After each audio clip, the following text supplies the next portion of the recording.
Hello, everybody. Welcome to the show. My name is Steve Olson. Today is Team Tuesdays. We're doing this video a little earlier because, of course, today is September 12th. It's Apple announcement day, and we want to make sure we catch all the great stuff. So we're going to be talking about four different things in regards to teams today. Number one, what types of teams are there? What are the most dominant teams that are in the marketplace right now? The second thing I wrote down is if you are starting a team, this is your first hire over everything else. And I'll give you a little bit of a teaser. It's not an admin. Third thing I wrote down is, are teams really going to destroy the single agent? You guys go to conferences and it doesn't matter who it is. They talk about this all the time. If you're not on a team, you're the rest and you're going to be extinct.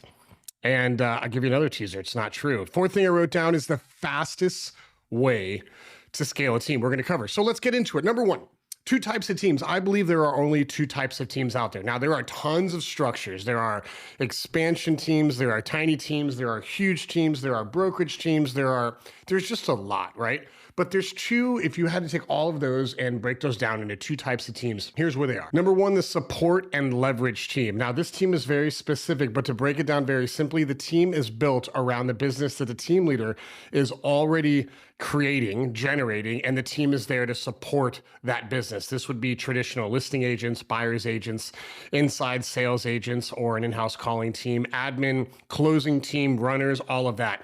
The business is all coming in from up above, and then the team supports all of that business. Nobody that's on the team other than the team leader and the ISAs are responsible for generating business. Now, of course, like when listing agents are doing their job, like opportunities are going to come their way, and buyer's agents are holding open houses, things are going to come their way, and there's a split for all that stuff. But by and large, all of the business starts at the top and it trickles itself all the way down. Now, here's the interesting thing about this team. With this type of team. If you go back 100 years ago when real estate agency and brokerage was started, you had real estate brokers that went out there and did all of the business, right? They took listings, they represented buyers, they did property management, they rented out properties. And then eventually what happened is they got too busy, right? And so rather than referring all this business out, it'd be interesting to look up, I don't know when referral business really kicked in or when people started doing referrals, but when all of that kicked in, they would hire real estate agents. And the job of a real estate agent was to support the broker in the broker's daily activities, right? That's how real estate brokerage was set up 100 years ago. And by and large, it hasn't really changed all that much, with the exception of that most real estate brokerages do not generate the business and give it to their agents. They're basically a glorified, mini brokerage within a brokerage, or they're a multi-level marketing company, or they're a people management and development company, which again there's nothing wrong with that. That's how it's supposed to go. But the original thought of how real estate brokerage was set up was the broker had all the business and the agents supported all of that business. Now, of course, the agents could do their own, but it was all done under the oversight and development of the team leader, or in that time, the designated broker. Fast forward, 110 years later, wherever we are right now, however many, years it's been largely unchanged. Is team number one, the support and leverage team, is that the most profitable team? And that depends. That depends on who the team leader is. That depends on your average sales price. That depends on the marketing budget. That depends on the goals of the real estate team leader. There's a lot of things that go into that to determine whether that type of a team is a team that you should be starting. And later on in this video, I think on part 4, I'll walk you through a little bit of a team structure that I think is very scalable, that you can do step by step. And before you know it, you look at your books and it probably will be one of the most profitable things you do. I'll give you the beginning steps of that.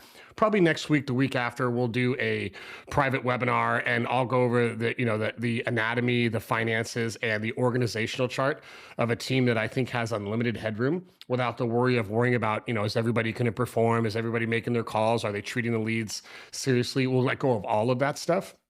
And I'll show you how to build that. The second team that I wrote down is a mini brokerage within a brokerage.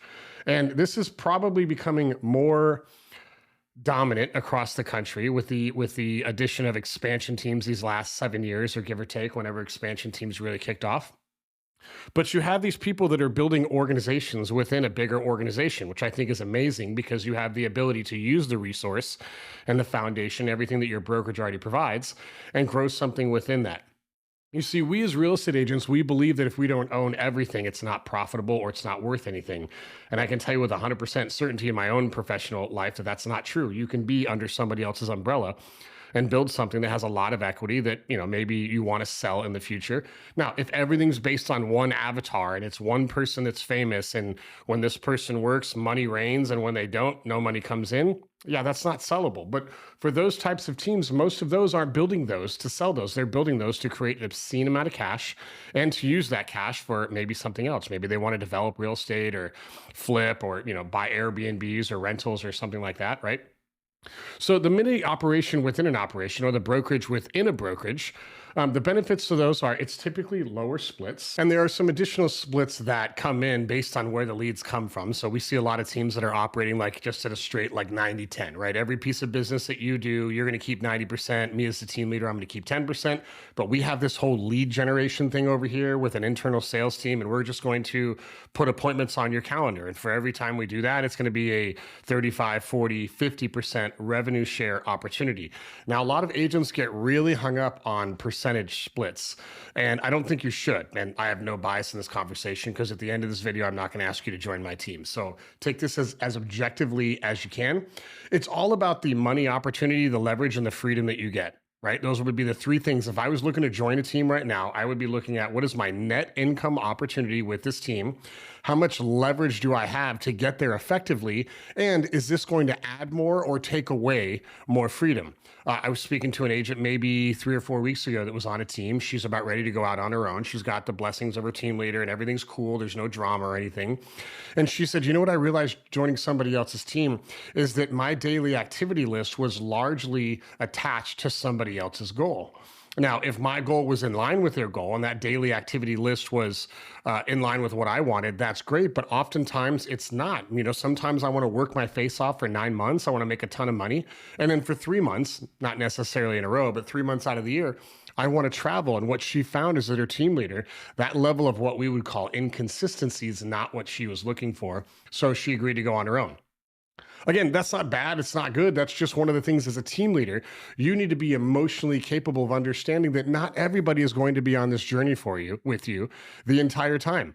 And I've told all my coaching clients this, I'll tell you this as well. As long as when people leave you, irregardless of how long they're with you, I've had ISAs stay with me for 3 months and then they either leave or I let them go. And I feel good because in that 3 months, I made them better than when they started. So if your goal with people development is that everybody leaves you better than when they started, you did their job, because like you, they've got their journey. And for most of them, you're just a stop on their journey. Obviously, we want to make it profitable. We want to develop people. We want to make them better. We want to increase their family lives, all that stuff. But I think you should be happy if you get 8 months out of somebody, 2 years. I mean, if you get 5 years, that would be amazing. But unless somebody is financially invested with you, like they're an operating principal of the company, or they got equity, or there's profit share or something like that, it's okay. The turnover is totally okay.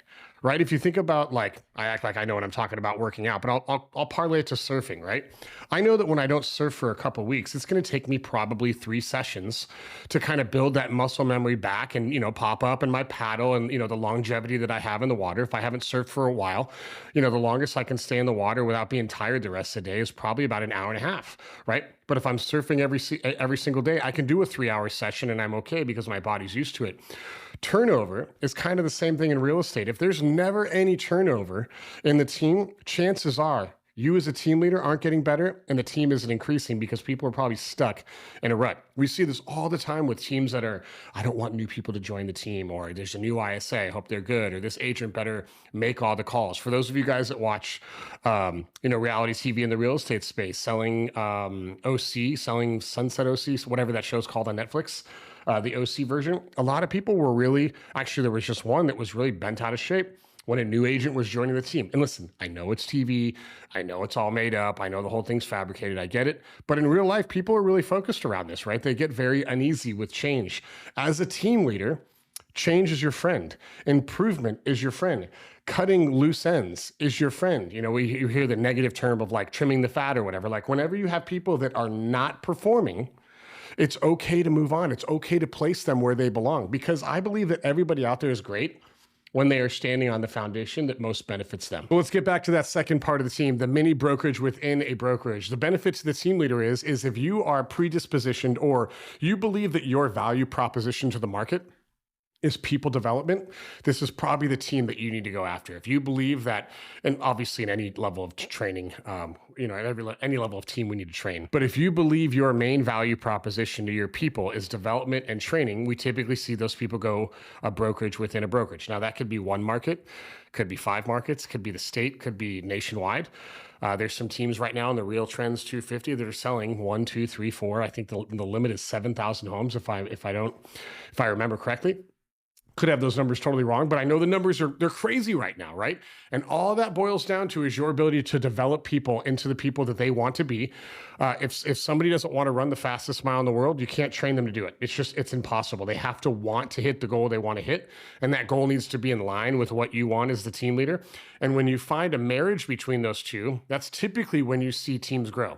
I talked about this in yesterday's video a little bit with marketing, how I don't know a single agent right now that is marketing a lot that's struggling. I don't know one of them. And if you're one of them, I'd be curious, leave me a comment below and I'd be more than happy to hop on a Zoom with you and discuss that. But everybody that is marketing, creating video, running ads, doing what they're supposed to be doing, they're doing fine. Now, are they doing as well as they were 2 years ago?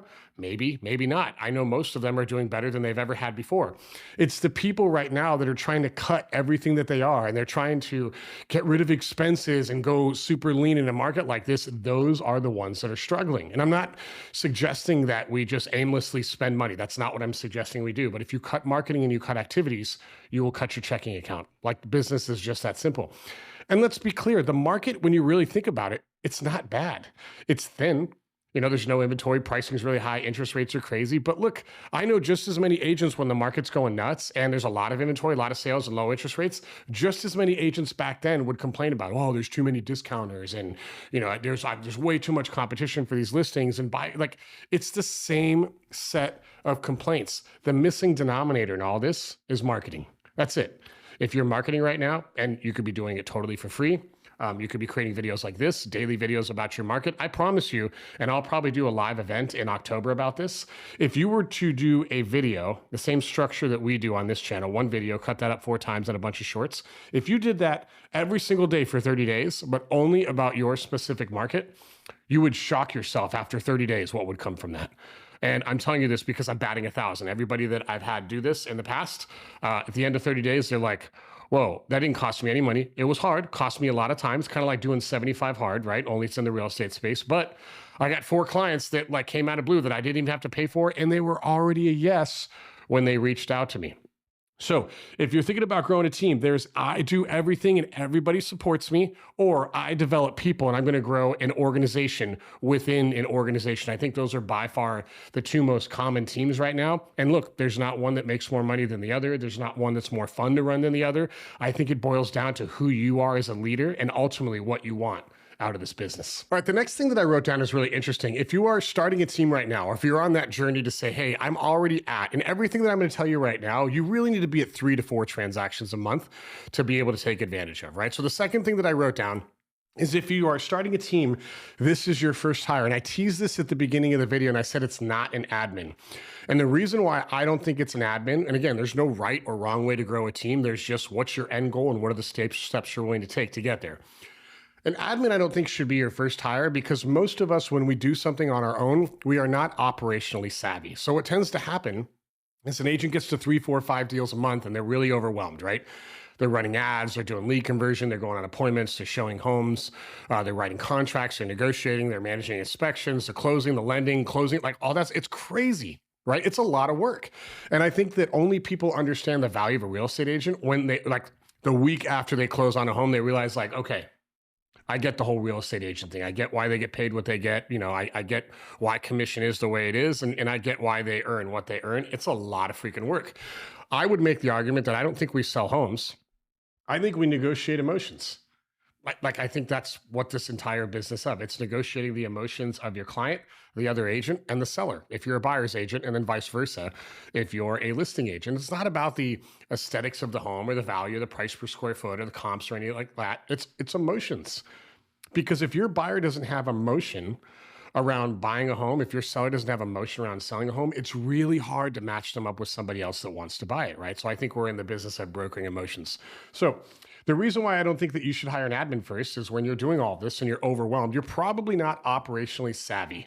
So when that admin comes on, a very common conversation that happens is like, well, did you do this before? Oh yeah, I did it for this amazing team. Fantastic.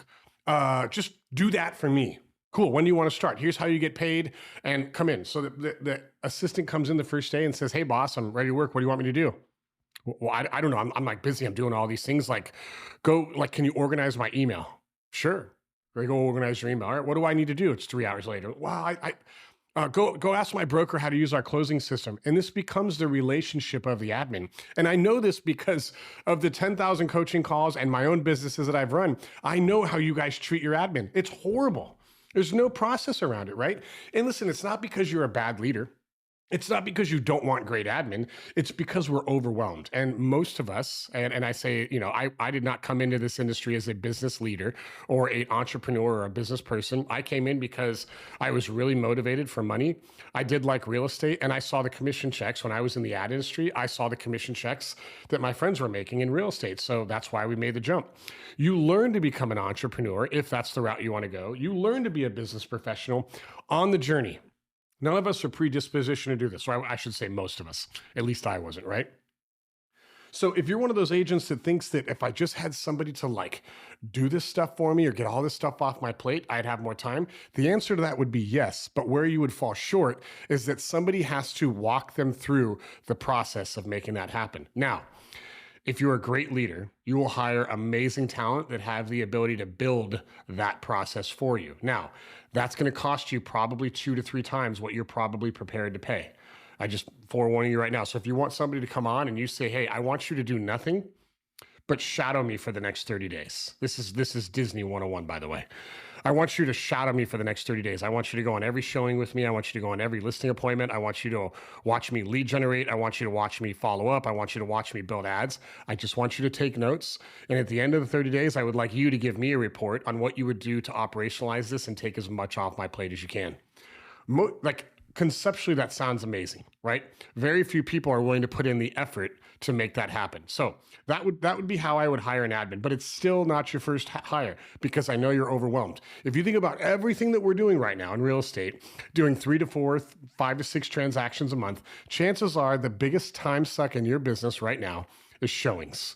So I would get the showings off of your plate. And the reason why the first thing that I would leverage would be showings is because if we can get, and I think that's probably of your work time, the time that you're actually spending working, it's probably 30 to 50% of your time. If we can get all of that off of your plate, then it will allow you some more leeway, some more buffer to operationalize the business.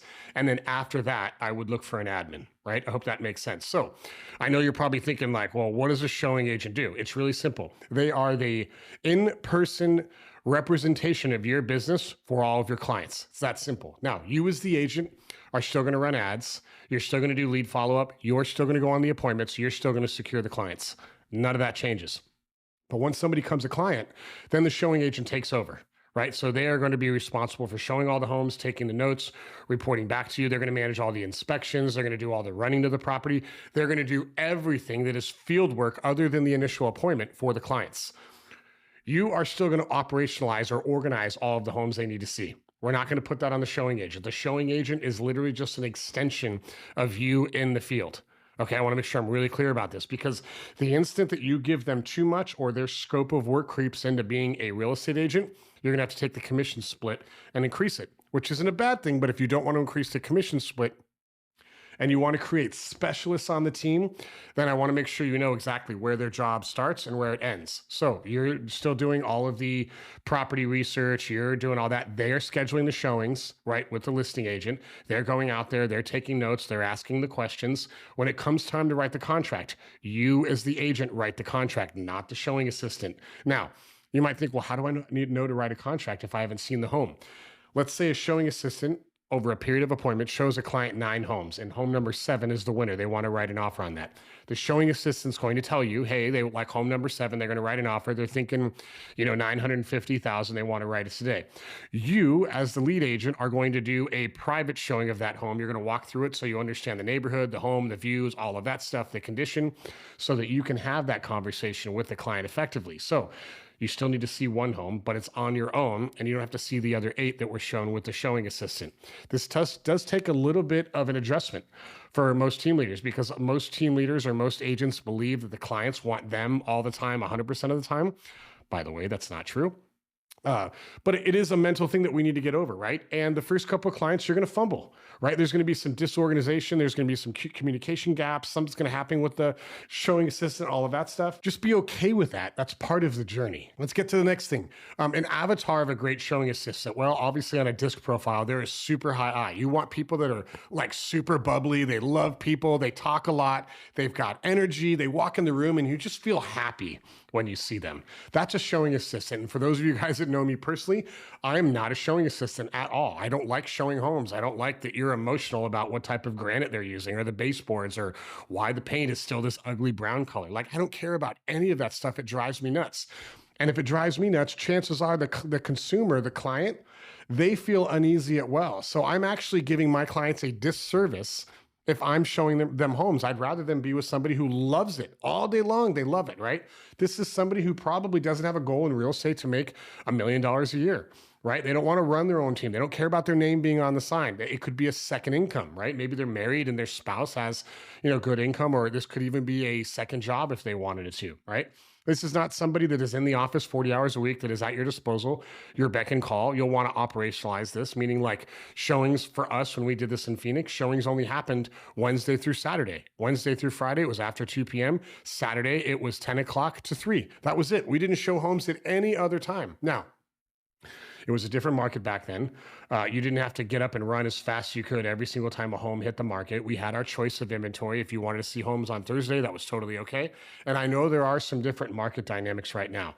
My suggestion to you is with your showing agent, you say, hey, you are only going to show homes within this time frame. And if anything falls outside of that time frame, we have somebody else that'll do it as well, unless you want to take it, right? So just set the expectation up front. And I think it'll work out really well. Again, this is a second income. It could be part-time. This is not somebody who has dreams of like opening a real estate team or making $1 million a year, because their time with you will be very limited.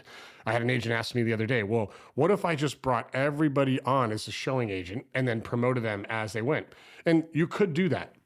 Right. But if you're in a market like mine in Carlsbad, California, and your average sales price is in the upper, single millions, a showing agent can do very well on a 15% split, assuming they're managing, 3 to 5 transactions a month. That's a lot of money for them with almost no stress.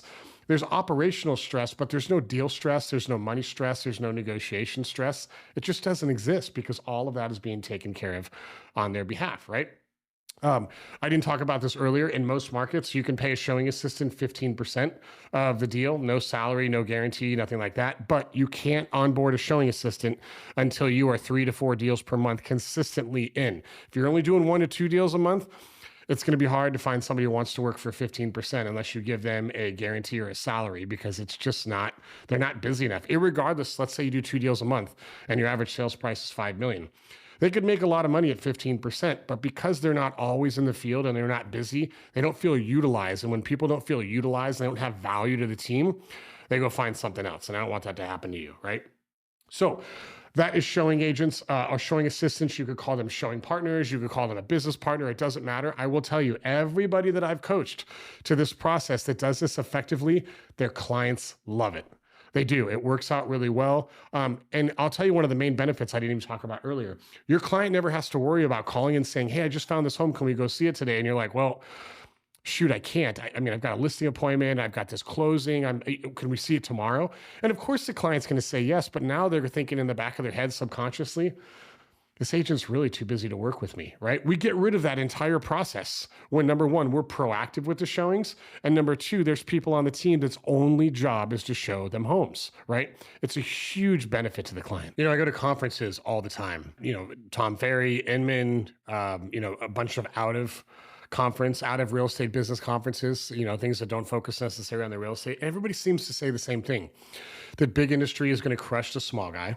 In the real estate space, we talk about the team. If you're not on a team, you're going to lose as a solo agent. Is that true?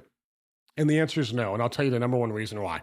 The only thing the consumer cares about, I would write this down in your notes. That was going to hiccup there. The only thing that the consumer cares about is the result and the process it took to get there.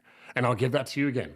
The only thing the consumer cares about is the result and the process it took to get there. So if you are I would argue that an agent with a showing assistant and 4 VAs could handle 100 transactions a year, no problem.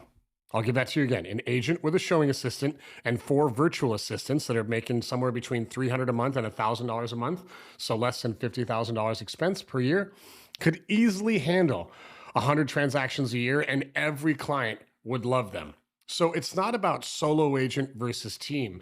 It's about, are you willing to deploy the right type of technology and people to ensure that that process that consumer is so excited about gets managed. I've done this before, and it's super embarrassing, right? You go through the whole closing, everything closes, you get paid, the client gets to the house, they get their keys, and then 4 days later, the broker sends you an email. Hey, we are missing these 3 documents. And you got to go to the client and say, oh my gosh, we missed these 3 documents. I'm going to DocuSign these really quick. Go ahead and sign these really fast. And, thanks a lot. Hope everything's working with home. Talk soon, blah, blah, blah. And the client signs it, and you think it's no big deal. But the client's looking at these docs and they're thinking, why am I signing these after this already closed? Wasn't this an important part of the process? And right there, we just lose a couple points of greatness during our process. It makes us look completely ridiculous when we need signatures after closing, right? So if there's one thing that you changed around your process, I would say don't ever allow that to happen, right? Worst case scenario, 2 days before closing, you give them everything. It's still bad process. Nothing should come after the closing. That's just a checklist thing. By the way, this wasn't in the notes that I wrote. If you have not read the Checklist Manifesto, and I can't remember the author's name, but it's a red book with a big white check on it. If you have not read that book, 100%, whether you're a solo agent team, mega team, whatever, you need to read that book. It is an amazing book. It will shed light to some of the most simplest things and how those things scale, okay? So I don't believe the team is going to take over the solo agent. I believe the consumer only cares about the result and the process it takes to get there. So if you're a solo agent, how would I leverage that thing? Well, number one, I would look at every single thing that sucks your time and I would leverage it. In the previous video or earlier in this episode, we talked about the showing assistant. In my opinion, that's probably your most valuable hire. And I didn't talk about this in the previous video. But I would involve the showing assistant on the listings as well. So if you guys do flyers, or if you need to do sign maintenance, or somebody needs to meet them to show the home really quick or meet an inspection, let the showing assistant do all of that.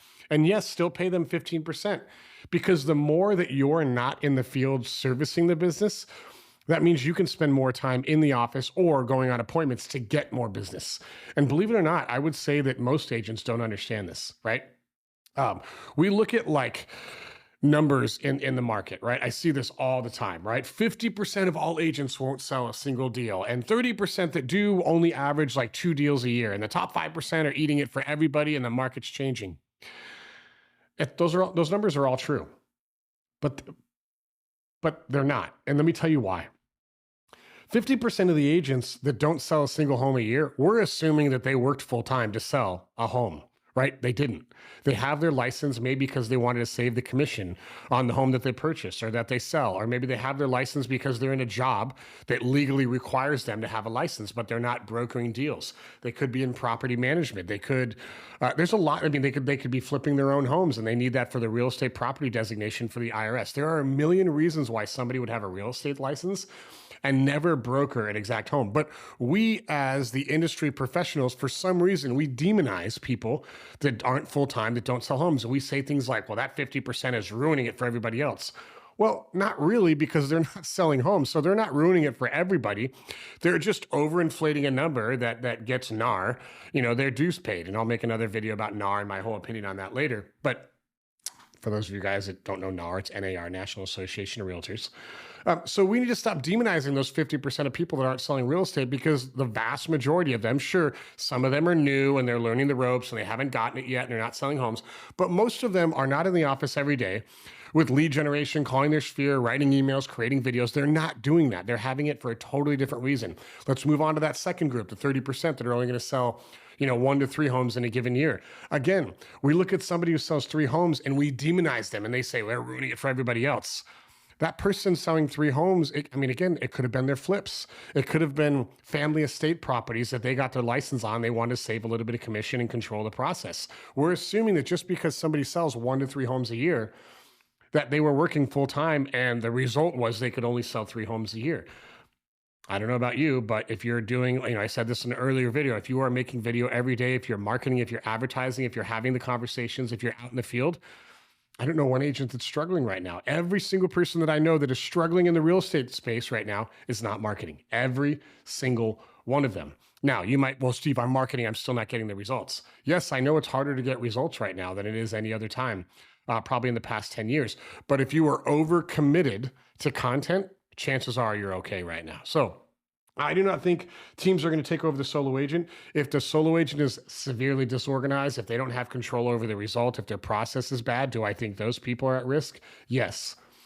But here's the flip side of that coin. I know some pretty big teams that operationally are a complete mess. Nobody uses the CRM. There's not consistent marketing. Every agent does something different on the team. Nobody uses the team listing presentation. Everybody's using a Gmail address or a Yahoo or the court. Like, it's just all over the place. So just because you're up against your competition of a big team, don't assume that they have it figured out, because oftentimes they don't. They're growing by fire, right? And they're in that muck where everything is kind of running everywhere, which is, again, it's not a bad thing, but just because somebody has a team doesn't necessarily mean they're leveraged correctly. So I don't think it's the end of the world if you're a solo agent. If you're not willing to leverage yourself, if you're not willing to get the crap off your plate and move it on to somebody else, and I call crap everything you don't want to do, even if it's high dollar. Like, if you don't want to do lead follow-up, like, that's fine. You can still make a lot of money in real estate. Just go hire an ISA and hold them ferociously accountable. If you don't like showing homes, that's totally okay. Go get a showing agent and hold them ferociously accountable. If going on listing presentations overwhelms you and it's very awkward and it's very scary for you, no problem. Go hire a listing agent. It's going to cost you a lot of money, but you'll be able to onboard more business because you're not the one that's doing it all the time. That's what I think the best team is made of. That's how I think you scale really quick. And actually, in the next part of this video, we're going to talk about what it takes to scale a team super, super, super fast. Okay, we are finally at part 4 of today's episode number 5. Again, every Tuesday we do Team Tuesdays. And the last thing I want to cover today before I set all you guys free is the fastest way to scale a team. Now, I'm not going to tell you, I already told you the first hire should be a showing assistant, then maybe an admin, then an ISA, then a listing coordinator. The buyer's agent would probably be the very last one that I would hire, because when you have the lead conversion down and you have the showings down, why do you really need a buyer's agent, right? Unless your business is just crazy. There's really no reason to hire one if you really think about it. But let's talk about the fastest way to scale a team. There's 3 things I think you need to scale a team, and I wrote these down in this specific order. You can only scale a team when lead generation and conversion are consistent, transparent, and automatic. Consistent, transparent, and automatic. Let me explain what I mean by that. If somebody is thinking about joining your team as an ISA, a question they should be asking you, the team leader, is how many opportunities, prospects, or leads do you generate every single month? And I don't have an exact science around this. We used to say that 30 new leads per month is good for every agent. I think that at least in the markets that we're lead generating in right now, we're finding that if all the follow-up is on par, if we're doing video, email, if we're making the calls, all that stuff is happening. We're noticing about 1 lead out of every 115 leads that are coming in is a closing right away, right? So that's just under 1%. I think it's like 0.89% or something like that. So if you don't have follow-up down to a science before an ISA comes on, it's really hard for an ISA to see, like, okay, well, he's generating 115 leads 7 times in a month. That means I could be responsible for 7 closings. If his average sales price or her average sales price is $850,000, I'm going to make 7% of that. Here's math. I'm making these numbers up. I don't know if this is true, but I'm going to make $8,500 a month. And, that means I'm going to make about $100,000 a year. I'm cool with that, right? If you can't give them that math in the interview, people still may choose to join you. They may choose to, start making the calls, but their turnover is going to happen really quick. Within 30, 60, 90 days, they're going to say, hey, man, I don't see the light at the end of the tunnel. I'm making all these calls. They're not converting. But because there's not enough lead generation, subconsciously, the ISAs are now all of a sudden thinking, well, there's not enough leads for me to hit my goal. And, I kind of need money. I could probably make some money. So I'll see how this goes for a couple months. And all of a sudden that mindset sets in and it's a cancer. You can't undo it. It's really hard to undo, I should say. And they start treating all the leads like they're crappy leads. So they don't close, they don't convert, they don't go deep enough on the conversation. And then they come back to you, the team leader, and they say, well, listen, God, I made a whole bunch of calls and the leads suck. Where are they coming from? How much money are you spending? Like, I don't know. They're not responding to the calls. And, you as a team leader listen to this and now you're thinking like, well, gosh, do the leads really do suck? And the answer is no. There is no such thing as amazing leads and crappy leads. Everybody is people. You should write this down. Everybody is people, meaning every lead is a person.